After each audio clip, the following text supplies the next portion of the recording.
Good morning friends.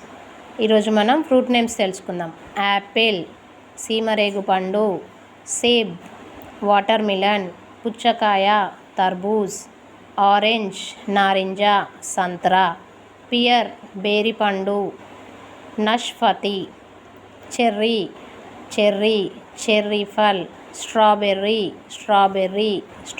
ఫల్, grape, ద్రాక్ష, Angoor, mango, మామిడి పండు, ఆమ్, పొమిగ్రానెట్, దానిమ్మ పండు, అనార్, ప్లమ్, రేగు పండు, బేర్ ఫల్, ఆప్రికాట్, కుబానీ ఫల్, బనానా, అరటిపండు, కేలా, పపాయ, బొప్పాయి, పపీతా, పీచు పండు, ఆడు ఫల్, అవకాడో, వెన్నపండు, అవకాడో ఫల్, కస్టర్డ్ యాపిల్, సీతాఫలం, సీతాఫల్, గోవా, జామకాయ, అమృత్.